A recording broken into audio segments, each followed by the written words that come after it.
नमस्कार, times of Swaraj में आप सबों का स्वागत है। मैं हूं संतोष सिंह और आज टाइम्स ऑफ स्वराज में दिन भर की जिस राजनीति पर सबसे ज्यादा गर्मा गर्म चर्चा रही, उस राजनीति की आज हम भी चर्चा कर ही देते थे। वैसे देखिए, राजनीति बड़ा गजब का चीज है और राजनीति को समझना, समझिए कि अपने आप में एक अलग तरीके का साइंस है। वो साइंस, जिस साइंस के सहारे चंद्रयान की कल्पना आप करते हो ना, चंद्रयान को कैसे उड़ान बढ़ाना है, कैसे सुरक्षित लैंडिंग कराना है, राजनीति चंद्रयान से कम बड़े उड़ान भरने की तरह नहीं है। एक से एक दिमाग लगाने वाले लोग हैं। स्वाभाविक है, सत्ता है, पावर है, तो तरीका लोग इजाद करते ही रहते हैं, अपना दिमाग लगाते ही रहते हैं कि क्या करना है, कैसे चीज़ों को संभालते रहे।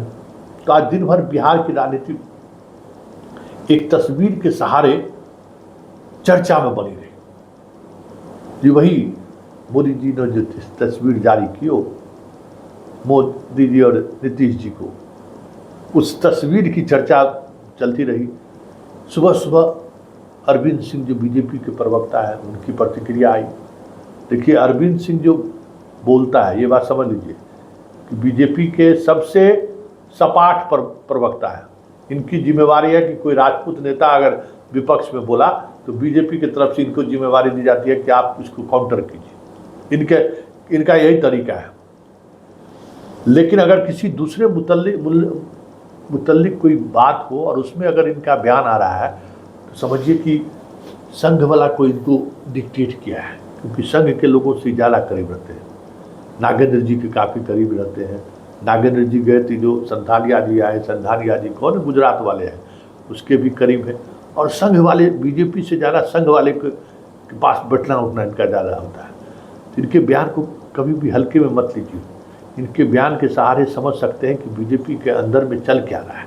तो बड़ा सुनिए क्या कह रहे हैं अरविंद जी, नीतीश कुमार के उस तस्वीर के बाद जो राजनीति बिहार में शुरू हुई, उसको लेकर क्या कर रहे हैं। बिहार के माननीय मुख्यमंत्री श्री नीतीश कुमार जी G20 शिखर सम्मेलन के रात्रि भोज में महामहिम राष्ट्रपति जी के कार्यक्रम में उन्होंने जाकर के और माननीय प्रधानमंत्री जी के साथ और अमेरिका के राष्ट्रपति जी के साथ जो फोटो खिंचवाया, उससे उन्होंने बिहार के लोगों को एक संदेश दिया। ये संदेश हर तरह का संदेश था। भारत माता के प्रति समर्पण का संदेश, INDI गठबंधन को संदेश, डिप्टी CM को संदेश और कांग्रेस पार्टी को संदेश, और अपने पुराने रंग में माननीय मुख्यमंत्री जी मुस्कुराते हुए आए और सब ठीक है कहते हुए निकल गए। तो आपने सुना, लेकिन शाम ढलते ढलते सुशील मोदी जी का भी ट्वीट आया। सुशील मोदी जी कहा, ये पलटू राम है, इसका कोई हैसियत नहीं बचा हुआ है, लेने का तो सवाल ही नहीं है। कौन इसको लेगा? जो तीनों जगह चुनाव हुआ, तीनों जगह बुरी तरह से हारा है, तो फिर लेना क्या है? इसलिए इस पर कोई गुंजाइश नहीं, कुछ सोचना ही नहीं है। लीजिए भाई, सोचना नहीं, इनका ट्वीट देख लीजिए। वैसे मोदी जी को लेकर भी हम बड़ी सतर्क रहते हैं। इस प्रदेश में 2-3 नेता ऐसा है जो राजनीति के गुण को समझते हो।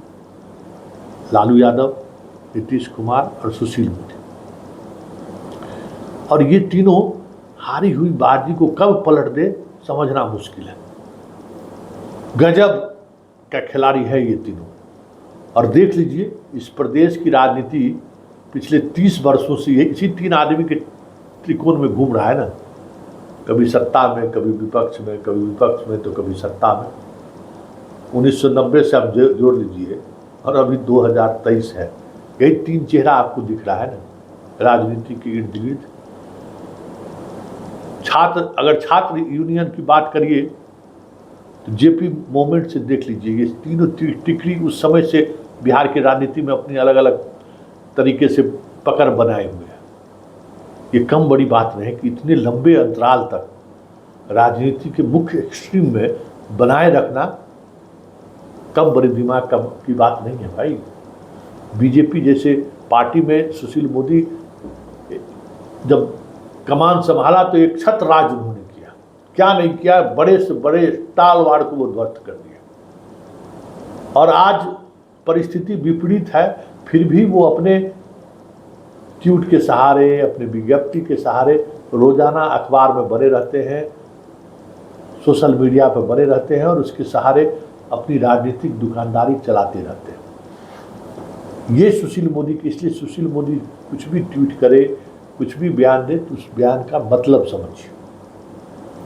पलटू राम, वैसे देखिए नीतीश कुमार को लेकर ये जो पलटू राम की जो भाषा है वो बीजेपी की भाषा है, संघ की भाषा है। जैसे राहुल को लेकर पप्पू को उन्होंने प्रचलित किया, पलटू राम भी गांव गांव तक पहुंच गया है, करे ही पलटू राम है, कब पलट जाए कोई ठिकाना नहीं है।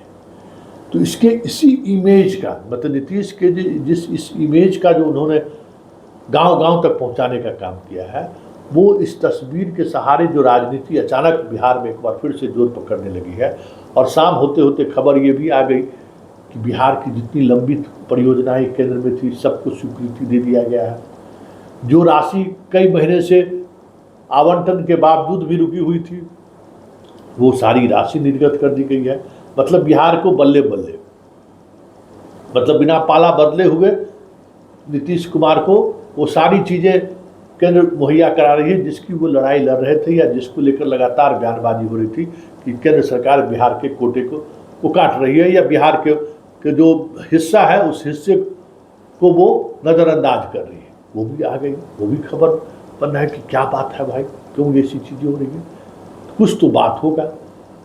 16 तारीख को अमित शाह बिहार आ रहे हैं और अमित शाह जब से गठबंधन टूटा है उन्हीं सीटों पर वो आ रहे हैं जहां जदयू के सांसद रहे हैं या फिर जदयू को पकड़ मजबूत रहा है, टारगेट उनका जदयू है। तो फिर ये क्या खेला हो रहा है, कुछ तो बात होगी। राजनीति में वैसे ही कुछ नहीं होता है, कुछ न कुछ अंदर खाने में चलता है तभी ये होता है। तो जरूर कुछ अंदर खाने में चल रहा है और इन चीज़ों को समझने की ज़रूरत है। और अगर आपको समझना है तो फिर इन तीनों के टिकरी की राजनीति को आप समझिए, जरा देखिए, गौर करिए, क्या कहना क्या चाह रहा है, क्या समझना, संकेत क्या है। देखिए नीतीश कुमार को लेकर दो चीज़ें चल रही हैं इस तस्वीर के बाद और फिर बिहार को जो राशि मुहैया कराई गई है उसके बाद। दो ही चीज़ बार बार जिन चीज़ों को लेकर चर्चा हो रही है वो चर्चा दो बिंदु पर ज़्यादा फोकस है। पहली बात कि नीतीश कुमार का जो इमेज है पलटू राम की, उस इमेज को और आगे बढ़ाइए कि देखिए फिर नीतीश कुमार जो है सो बीजेपी के करीब आ रहा है और उसको इस तरीके से हवा दीजिए कि जो महागठबंधन है या जो टीम इंडिया बना है उसके अंदर फिर से कुछ कन्फ्यूजन हो या ना हो, उनके कार्यकर्ता और वोटर को कन्फ्यूजन हो। क्योंकि नेता को तो पता चल ही जाता है कि नेता को जो है सो कहाँ परेशानी है। मतलब जो वोटर है या जो महागठबंधन का कार्यकर्ता है उसके अंदर कन्फ्यूजन बनाए रखे, कहीं पलटू राम है, कब पलट जाएगा कहना मुश्किल है। तो एक ये बातें हैं, उस बातों को फैलाने की कोशिश तो नहीं है क्योंकि बीजेपी भी कहीं न कहीं इसकी को हवा दे रही है। सम्राट चौधरी जो रोज़ सुबह सुबह नीतीश को लेकर बयान देते थे वो सारे के सारे लोग घर में बैठे हुए, कोई बयान नहीं दे आ रहा है। तो एक वजह ये हो सकता है कि जो वोटर है महागठबंधन का उसके अंदर ये जो कार्यकर्ता है उसके अंदर कन्फ्यूजन बना रहे कि नीतीश कभी भी पलटी मार सकता है। एक वजह ये भी हो सकता है। दूसरी वजह ये है कि लगातार जो सर्वे रिपोर्ट आ रहा है या जिस तरीके की चीज़ें सामने आ रही हैं, मोदी और टीम मोदी को ये बार बार ये समझ में आ रहा है कि 2024 में बहुमत का जो मैजिक है उस मैजिक तक नहीं भी पहुंच सकते। ऐसे में ऐसे दल, जिन दलों का चुनाव बाद समर्थन मिल सकता है, उसमें नीतीश कुमार पर भरोसा किया जा सकता है और इसलिए नीतीश कुमार से जो करवाहट वाली जो रिश्ता बन गई है उसको थोड़ा माइल्ड किया जाए। क्योंकि बार बार नीतीश कुमार बीजेपी के अंदर भी राजनीति कर रहे हैं, सरधे अटल। ये सरधे अटल ऐसी चीज़ें हैं जो मोदी के खिलाफ जो बीजेपी के अंदर जो टीम है वो उसको बार बार वो कह रहे हैं कि हम आपके साथ हैं। जो आने वाले समय में 24 में अगर बहुमत के आंकड़ों से दूर रही बीजेपी तो ये खेला हो सकता है। तो मोदी इसको लेकर भी घबराए हुए हैं। ये जो नीतीश का बार बार वाजपेयी के समाधि स्थल पर जाना, फिर श्रद्धेय अटल कहना, ये सारी ऐसी राजनीति है जिस राजनीति में जो सॉफ्ट चेहरा है बीजेपी का, अगर बहुमत नहीं आया तो फिर लोग उनके साथ जा सकते हैं। क्योंकि अगर चुनाव में हार मिली, बहुमत नहीं आया, तो जो मोदी का तिलिस्म है वो तिलिस्म टूटेगा। ऐसे में बहुत सारी चीज़ें बदलेंगी, क्योंकि हर स्टेट का जो स्टेट लीडरशिप है वो कहीं कहीं मोदी और शाह से नाराज है, जिसमें अब योगी भी हैं, वसुंधरा राजे सिंधिया भी हैं, शिवराज सिंह चौहान भी हैं, रमन सिंह भी हैं, येदियुरप्पा, मतलब अधिकांश बीजेपी के जो उस दौर के नेता हैं वो कहीं न कहीं मोदी और शाह से नाराज है। तो वो नाराजगी को हवा न मिले, इस वजह से भी नीतीश के साथ थोड़ा रिश्ता मधुर करने की कोशिश मोदी की तरफ से हो रहा है।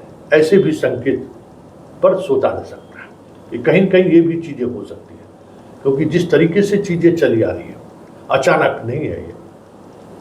क्योंकि वाइडन से मिलना, अब सुशील मोदी क्या कर रहे हैं कि संघीय ढांचा है उसका उन्होंने सम्मान किया है। तो भाई संघीय ढांचा का सम्मान किए तो इंस्टाग्राम पर सिर्फ नीतीश वाला तस्वीर ही क्यों जारी किए? तमाम मुख्यमंत्री से जिनको आप मुलाकात कराए वो तस्वीर आप जारी करते, वो तस्वीर तो आप जारी नहीं किए हैं। मतलब आप वैसे ही तस्वीर को जारी किए हैं जिस तस्वीर के सहारे कुछ नैरेटिव सेट किया जा सकता है। वो नैरेटिव नीतीश के पक्ष में हो या नीतीश को डोरा डालने के को लेकर हो, ये सारी चीज़ें तो दिख रही हैं एक तस्वीर के सहारे। तो यही राजनीति है और इसी राजनीति को समझने की जरूरत है और इसका नज़रिया भी देखने की जरूरत होगा कि आखिर हो क्या रहा है। तो देखिए राजनीति है और इस राजनीति को इस तरीके से समझने की जरूरत है। जो चीज़ें चल आ रही, जो दिख रहा है वो सही हो ऐसा जरूरी नहीं है। बहुत सारी ऐसी चीज़ें हैं जो दिख नहीं रही हैं, पर्दे के पीछे का सच वही है लेकिन वो दिखाई नहीं दे रहा है। तो चलिए ये माना जाए कि नीतीश को लेकर अभी भी बीजेपी सहज नहीं है, या फिर नीतीश को लेकर बीजेपी अभी भी मानती है कि इनका काट कोई बिहार में नहीं है। ऐसे में ही ये दो तरह के विचारों को लेकर पब्लिक में कन्फ्यूजन क्रिएट करने की कोशिश बीजेपी की वजह हो सकती है।